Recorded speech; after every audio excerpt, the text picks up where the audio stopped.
Emotion ಅಂದ್ರೆ ನಿಮಗೆ ಅನ್ನಿಸ್ಬೋದು, ಏನಿದು ಎಮೋಷನ್ ಅಂದ್ರೆ ಎಲ್ಲಿರುತ್ತೆ ಅಂತ ನಿಮ್ಗೆ ಪ್ರಶ್ನೆ ಬರುತ್ತೆ. ಎಮೋಷನ್ ಅಂದ್ರೆ ಸ್ನೇಹಿತರೆ, ಮೊದಲನೇದಾಗಿ ಈ ಆಲೋಚನೆ ಮತ್ತೆ ಒಂದು ಭಾವನೆ.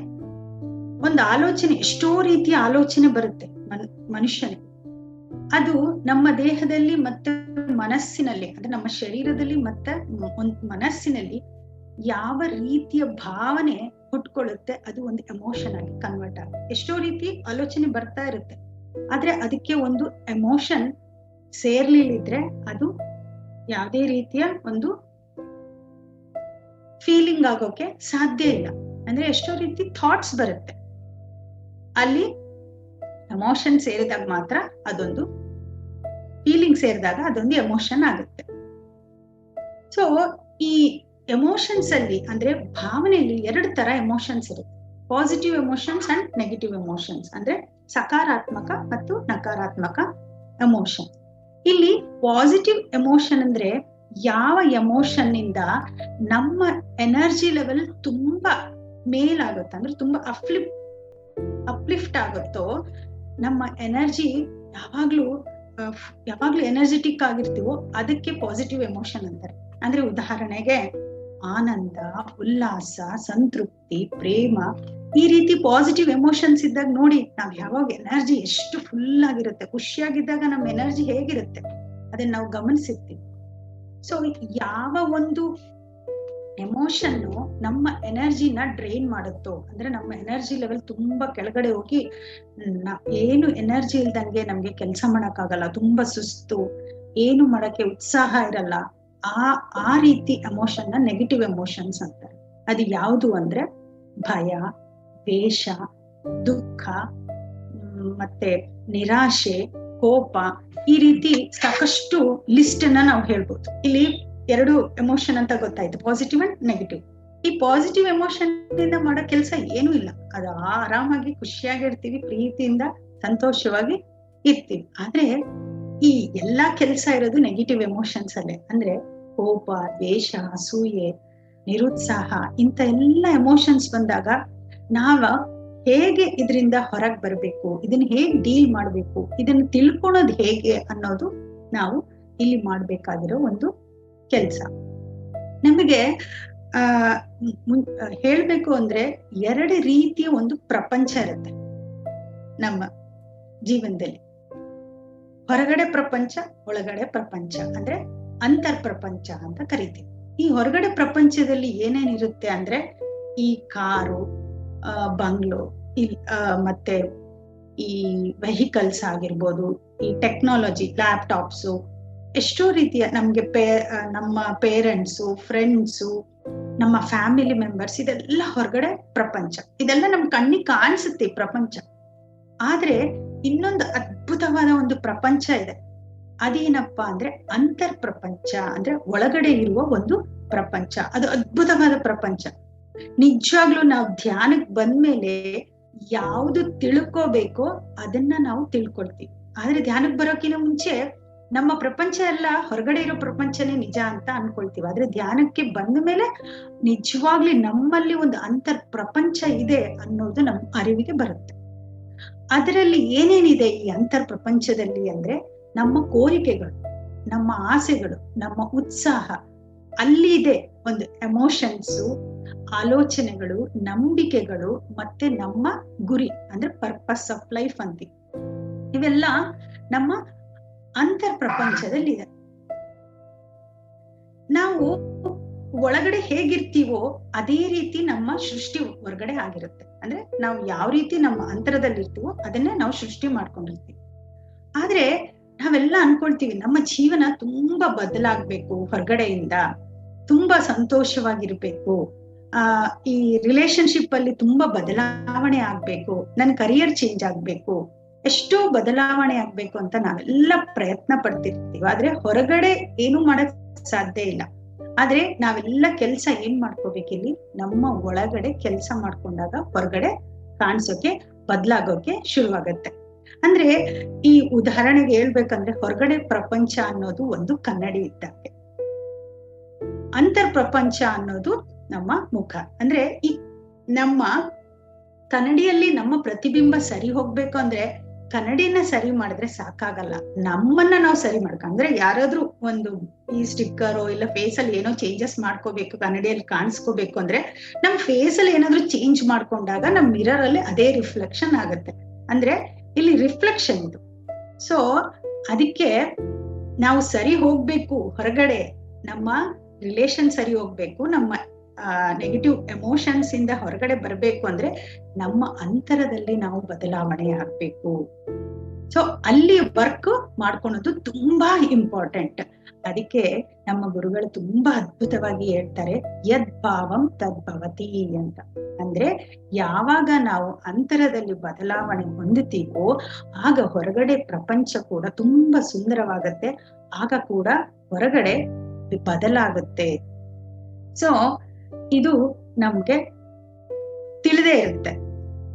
ಅದೇ ರೀತಿ ಈ ಎಮೋಷನ್ಸ್, ಈ ಒಂದು ನೆಗೆಟಿವ್ ಎಮೋಷನ್ಸ್ ನ ನಾವು ಡೀಲ್ ಮಾಡ್ಕೋಬೇಕು ಅಂತ ನಾವು ಅವಾಗಿಂದ ನಾವು ತಿಳ್ಕೊಳ್ತಾ ಇದ್ದೀವಿ.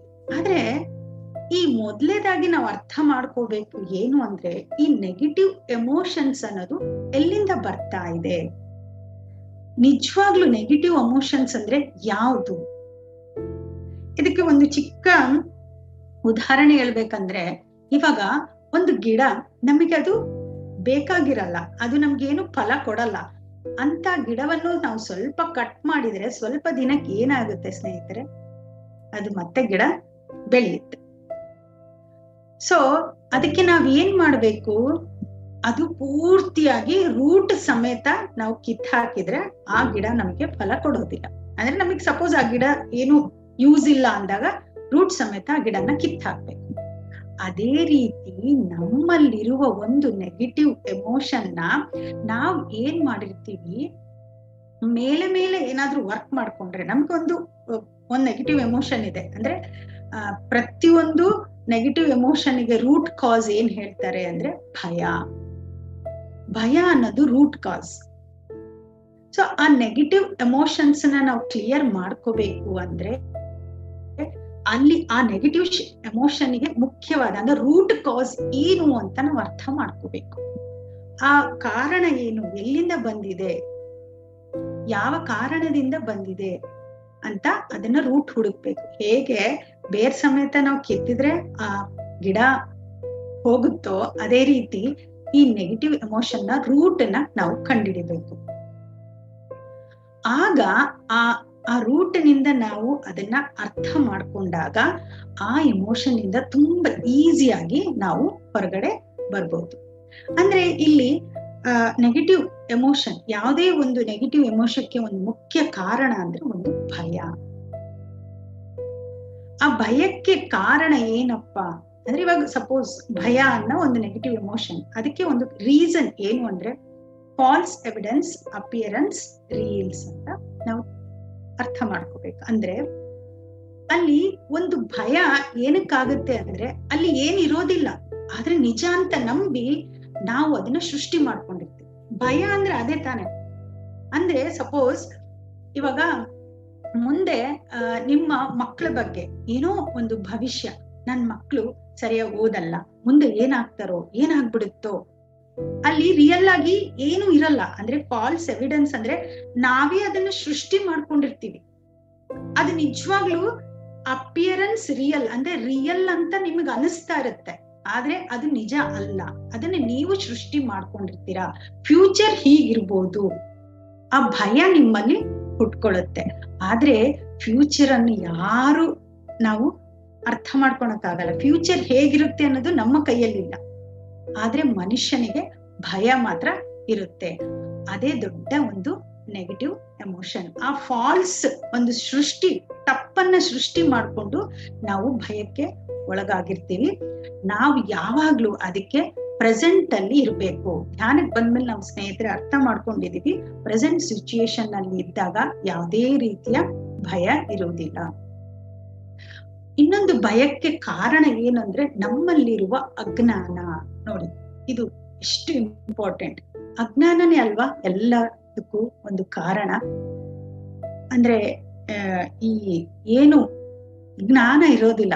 ಧ್ಯಾನಕ್ಕೆ ಬರೋಕ್ಕಿಂತ ಮುಂಚೆ ನಿಜವಾಗ್ಲು ನಾವೆಲ್ಲ ಹಿಂದೆ ಆಗೋಗಿರೋದ್ರ ಬಗ್ಗೆ, ಮುಂದೆ ಭವಿಷ್ಯದ ಬಗ್ಗೆ ಚಿಂತೆ ಮಾಡಿ ನಾವು ತುಂಬಾ ಸಫರ್ ಪಡ್ತಿರ್ತೀವಿ. ಆದ್ರೆ ಧ್ಯಾನಕ್ಕೆ ಬಂದ್ಮೇಲೆ ಯಾವಾಗ್ಲೂ ಪ್ರೆಸೆಂಟ್ ಮೂಮೆಂಟ್ ಇದ್ದಿದ್ದು ಹ್ಯಾಪಿ ಆಗಿರೋದನ್ನ ನಾವು ಜ್ಞಾನವನ್ನ ತಿಳ್ಕೊಳ್ತಾ ಇದ್ವಿ. ಇದಕ್ಕಿಂತ ಮುಂಚೆ ಅಜ್ಞಾನಿಗಳಾಗಿ.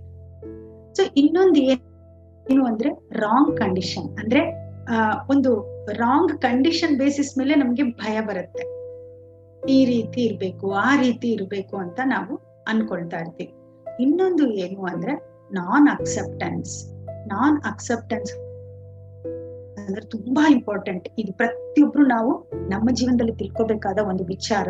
ಯಾಕೆ ನಮ್ಗೆ ಭಯ ಬರುವುದು, ಯಾಕೆ ನಮಗೆ ಈ ರೀತಿ ಒಂದು ನೆಗೆಟಿವ್ ಎಮೋಷನ್ಗೆ ನಾವು ಗುರಿ ಆಗ್ತೀವಿ ಅಂದ್ರೆ, ಸಪೋಸ್ ಇದಕ್ಕೆ ಒಂದು ಎಕ್ಸಾಂಪಲ್ ಹೇಳ್ತೀನಿ.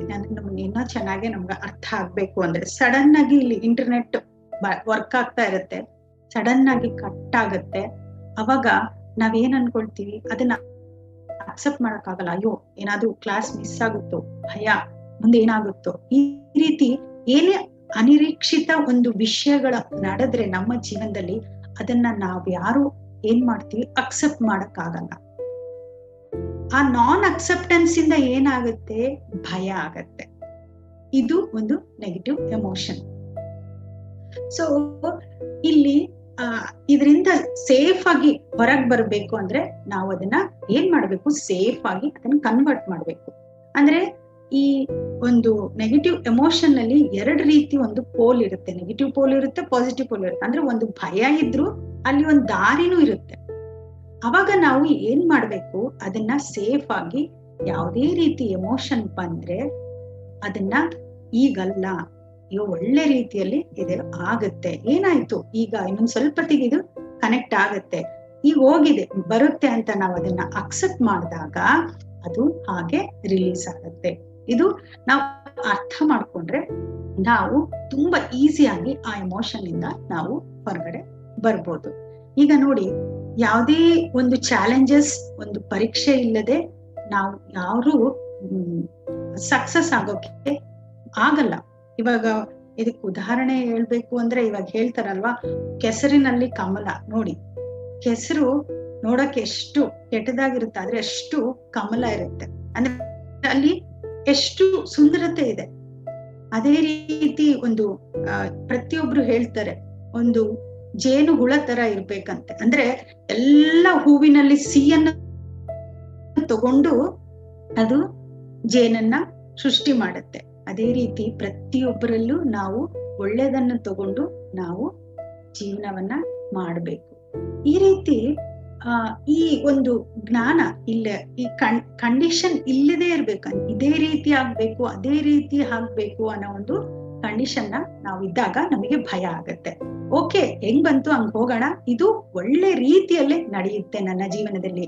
ಅದಕ್ಕೆ ಲೂಯಿಸ್ ಎಲೆ ಅವ್ರು ಯಾವಾಗ್ಲೂ ಹೇಳ್ತಾರೆ, all is well in my life ಅಂತ ಯಾವಾಗ್ಲೂ ಒಂದು ಪಾಯಿಂಟ್ ಹೇಳ್ತಾರೆ ಅವರು. ಬಹುಶಃ ನಾನು ಇಲ್ಲೊಂದು ವಿಷಯನ ಹೇಳ್ಬೇಕು. ಯಾರಾದ್ರೂ ಲೂಯಿಸ್ ಎಲೆ ಬುಕ್ಸ್ ಓದಿಲ್ಲ ಅಂದ್ರೆ ದಯವಿಟ್ಟು ಅವ್ರ ಬುಕ್ಸ್ ಓದಿ. ತುಂಬಾ ಅದ್ಭುತವಾಗಿ ಅವ್ರು ಎಷ್ಟೋ ವಿಷಯಗಳನ್ನ ಅವ್ರು ತಿಳಿಸಿದ್ದಾರೆ.